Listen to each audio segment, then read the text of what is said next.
Nous avons besoin de vous informer sur les menaces que constituent la corruption et les crimes transnationaux organisés et la nécessité de les combattre. Et enfin, pour y parvenir, nous avons besoin de vous assurer une meilleure connaissance des lois appropriées et autres instruments juridiques de prévention et de lutte contre la corruption. C'est pourquoi les trois thèmes retenus ont tenu grand compte de cet objectif visé. Il s'agira premièrement de parler des enjeux de la lutte contre la corruption et les crimes transnationaux organisés, CTO, au niveau départemental et de leurs implications sur le développement des communes du Bénin. Application de la loi numéro 2011-20 du 12 octobre 2011 et la Convention 2000 des Nations Unies sur les crimes transnationaux organisés. Ensuite, nous nous intéresserons à la prise en compte du genre dans la prévention et la lutte contre les crimes transnationaux organisés et la corruption au Bénin. Et enfin, nous réfléchirons sur les rôles et responsabilités des agents de la décentralisation et autres acteurs dans la prévention et la lutte contre la corruption et les crimes transnationaux organisés au Bénin. Chers participants, cet atelier qui démarre ce matin vous permettra, si ce n'est pas encore le cas, de renforcer vos connaissances des lois appropriées votées au Bénin et des instruments juridiques de prévention et de lutte contre la corruption au niveau international. Ainsi, vous vous rendez mieux compte de la menace que constitue la corruption, les crimes transnationaux organisés et la nécessité de combattre ces fléaux. Enfin, les acquis de cette formation permettront de renforcer votre détermination à mieux assurer la veille citoyenne en lien avec le genre. C'est pour cela que je vous exhorte donc à faire preuve d'assiduité tout au long de ces 2 jours de rencontre. Vive la coopération entre le Bénin et les États-Unis d'Amérique. Vive la lutte contre la corruption et les crimes transnationaux organisés au Bénin. Vive le partenariat FONAC-USAID. Vive la décentralisation. Vive le projet WAXI Bénin. Je vous remercie.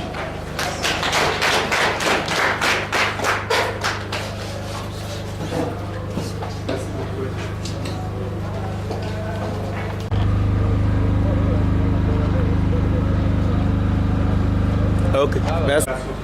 Je pense que nous sommes assez grands, les forces de l'Oradam, nous allons les éviter. Mais je vais passer maintenant à 2 choses importantes et après, on va introduire la congrégation. La première, vous allez dégager pour rapidement 3 personnes pour le rapport général de la journée qui sera présenté demain. Donc, un ou une secrétaire, une présidente, à l'endroit de notre partenaire technique et financier tel que USAID, et qui sera lui à la fin des pages. Donc, ça, c'est le volontaire.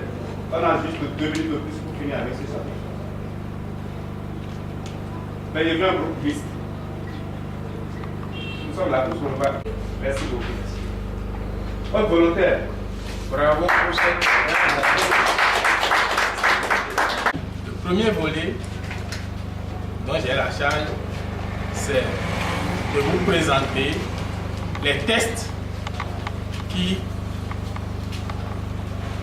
peuvent aider à lutter contre ces infractions, les infractions concernées.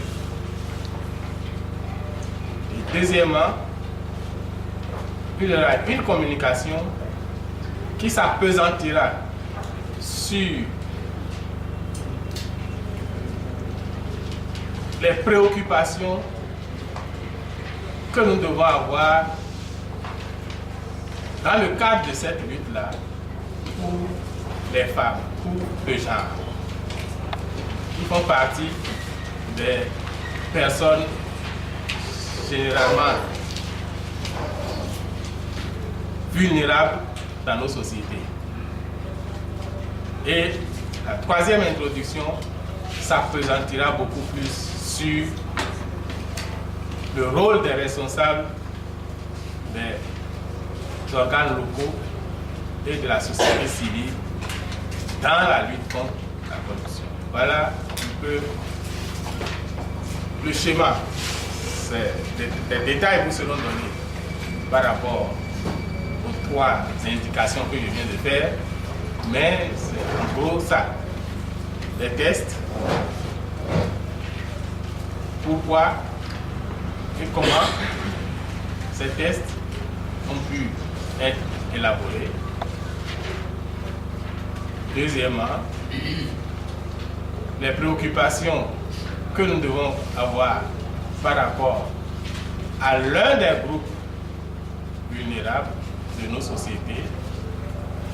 Je veux parler du genre et subsidiairement des enfants.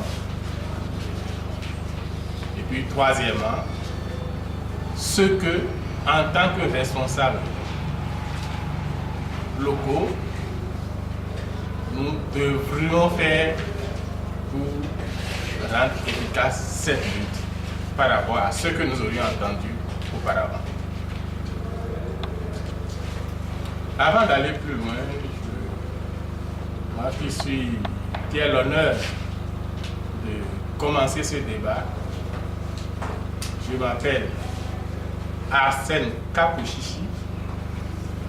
Arsène Kapouchichi. Je suis magistrat de formation,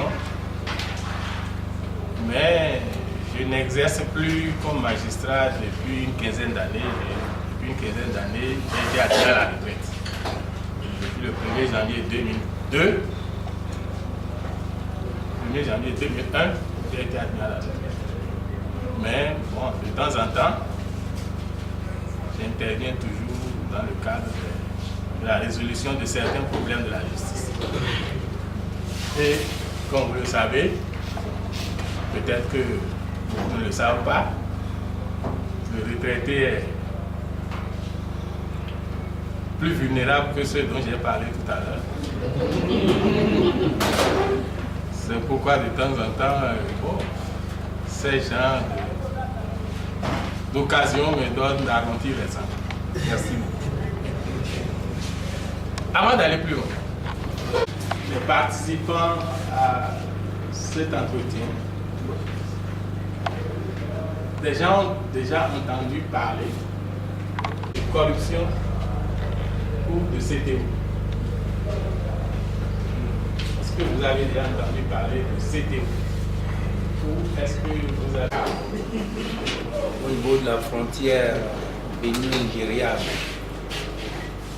dans la commune de Kalalé, nous avons assisté à une attaque nocturne d'un gangster, par un gangster d'un village.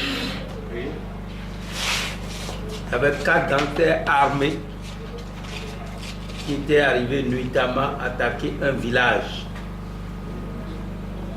N'eût été la vigilance de la milice locale, on allait assister à une catastrophe.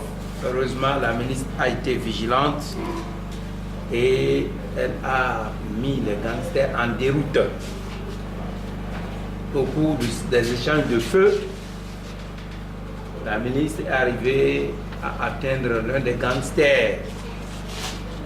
Je crois que c'est le lendemain que la gendarmerie et le parquet ont été informés. Moi-même, en tant que maire, j'ai été saisi par le commandant de brigade de Kalalé. Ça, c'est un exemple d'un crime, par exemple, transnational. Parce qu'ils ont quitté le Nigeria pour venir nous attaquer au Bénin. Bon, pour ce qui concerne la corruption, C'est devenu une monnaie courante dans notre pays. Ça, nous avons vécu et nous avons même été victimes et nous continuons de vivre ce fléau.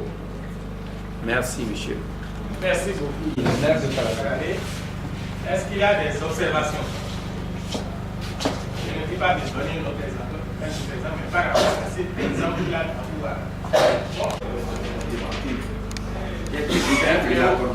il a été victime. Voilà. Comment est-ce que vous avez été victime? Je n'étais plus député au moment où on m'arrêtait. Je n'ai pas su exactement pour les causes pour lesquelles qui a été. Si ce n'est pas l'œuvre de la corruption, je n'ai jamais pris. Parce que ce soit la justice ou autre, elle est là, c'est pour mettre en garde les citoyens indélicats, c'est-à-dire les citoyens qui commettent les infractions punissables par la loi. Mais si on ne trouve pas une infraction qu'on arrête un citoyen, on ne peut qu'attribuer cet acte-là à une corruption. Je vous remercie. Qui a corrompu qui dans ce cas-là? Moi, il n'en sait rien. De toutes les façons, moi, j'ai été victime. De quoi? D'arrestation abusive? Abusive, bien sûr. C'est l'arrestation abusive que vous... Oui, moi, j'essaie d'assimiler cela à une corruption. D'accord. Observation par rapport à ça. Il y a eu une attaque. Il des gens menacent un pays dans un autre pays.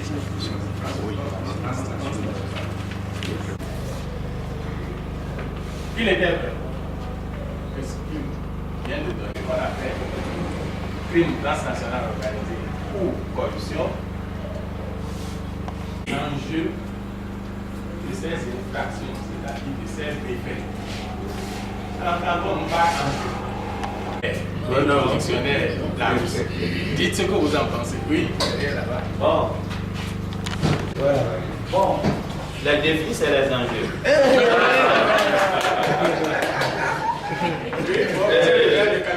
Oui.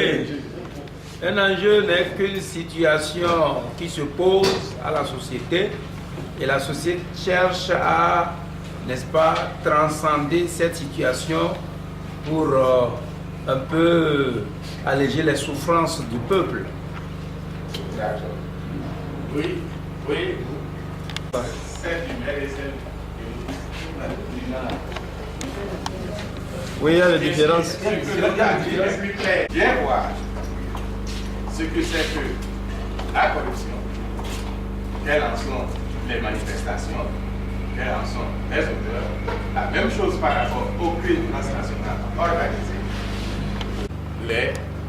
Lutter contre ces infractions. Et de nous dire entre nous ce que nous encourons, ce que notre société court comme risque si nous restons les bras croisés ou si nous ne faisons rien pour essayer d'éradiquer ces.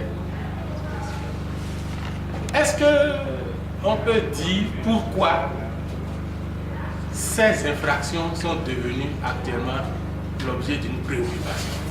Pourquoi c'est la corruption, tout ce qui rentre dans le crime transnational organisé devient préoccupant de nos jours? Pourquoi ça prend de l'ampleur? C'est parce qu'il n'y a pas une réaction sur le terrain. Réaction de qui? Une réaction pour lutter contre ces fléaux là. Réaction de qui? Des élus locaux? L'impunité. Voilà. De l'impunité. Oui. La pauvreté. C'est parce qu'on est pauvre à Coron. On peut avoir l'argent pour Coron. Les manifestations de ces crimes, 1h30 à peu près, et pour l'aspect genre, 1h. Ça, mes collègues de moi sont déjà écrites.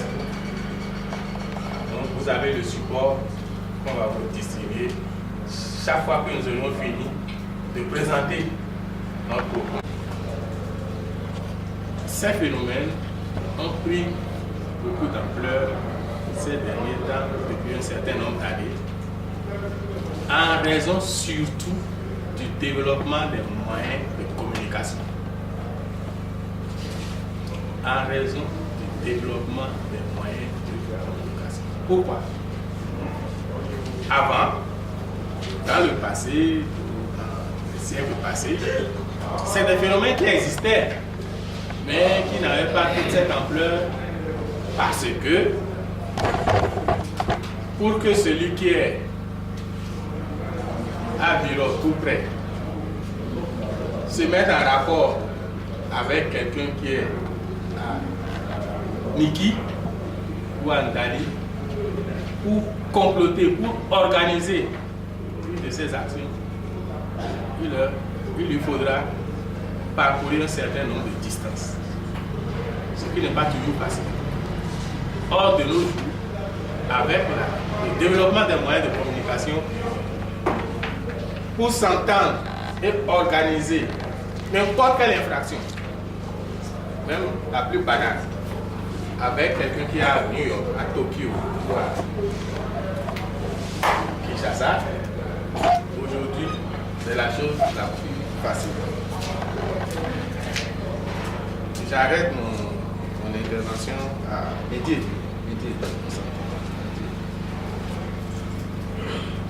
Donc, c'est très facile. Pourquoi? Parce qu'il suffit soit d'appuyer sur un bouton pour que votre correspondant qui est à l'autre bout du monde sache ce que vous voulez et que vous entendiez sur ce qu'il faut faire. De nos jours, pour acheter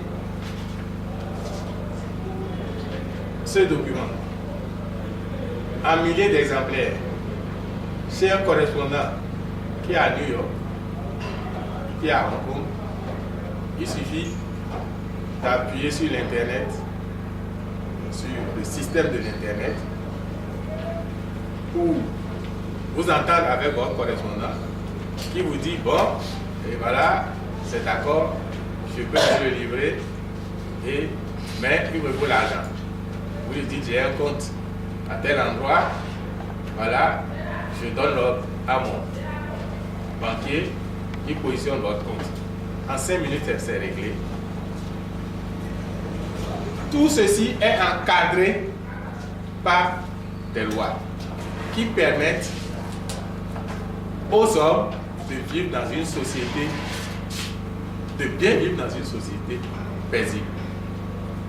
Mais au moment où les hommes de bonne volonté réfléchissent pour rendre la vie facile à leurs concitoyens, d'autres individus restent dans leur coin et réfléchissent pour voir comment utiliser les mêmes matériels pour contourner et profiter illégalement des bienfaits de ces moyens. Voilà les raisons pour lesquelles parfois les criminels, c'est-à-dire ceux qui cherchent à contourner le développement de la technologie, sont parfois leur intelligence travaille beaucoup plus vite que celle de ceux qui veulent bien faire. Et ici, eux, ils trouvent vite les solutions. Avant de les rattraper, c'est un peu tard, le mal est déjà fait. Et quand on s'en rend compte, bon, il va falloir mettre en branle la justice qui n'a pas toujours répondu efficacement aux attentes des populations. Voilà un peu le cadre dans lequel nous allons évoluer. Pourquoi la criminalité dont nous voulons parler est prendre l'ampleur et maintenant nous allons aborder ce problème à travers 4 points. Dans un premier point, nous allons donner quelques précisions sur les concepts corruption et crime transnational. Crime transnational organisé. Nous allons préciser ce que c'est. Deuxièmement, nous allons essayer de voir qui sont les acteurs et les faits concernés par la corruption et la criminalité transnationale organisée, surtout dans notre pays. Dans une première étape, dans une troisième étape, nous allons voir quelles sont les entraves, les difficultés qui peuvent ressortir pour nos populations, la persistance de ces infractions. Et dernier point, nous allons mettre un peu en exergue ou insister un peu sur le contenu des lois qui sont en place actuellement au Bénin et qui permettent de lutter contre ces infractions. Voilà les cas. Quelques définitions, précisions sur les infractions en question. 2. Les faits concernés de façon concrète. Qui sont les gens qui sont ceux qu'on retrouve surtout dans ces secteurs. Troisièmement,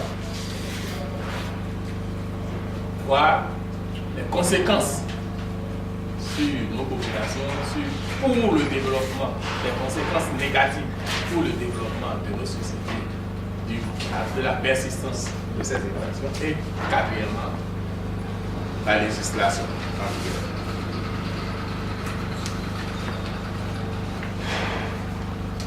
Pour définir, nous pouvons prendre le Robert, nous pouvons prendre la Rousse et regarder.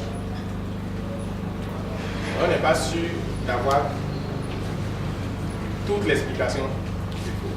C'est pourquoi, généralement, quand on veut faire un travail un peu poussé, on commence par les dictionnaires, mais on voit, on regarde, on cherche à voir si des penseurs, des auteurs n'ont pas réfléchi davantage à la question, ou s'il n'y a pas des organisations qui ont travaillé sur la question en partant des dictionnaires, des définitions des dictionnaires. D'abord, qu'appelle-t-on crime transnational organisé? Je laisse de côté les définitions des dictionnaires parce que, à partir des définitions des dictionnaires, il y a eu des travaux. Il y a eu des milliers de pages de travaux, mais parmi ces milliers, je vais prendre seulement quelques lignes, mais qui nous situeront vraiment de façon assez précise. D'abord, il y a eu une organisation qu'on appelle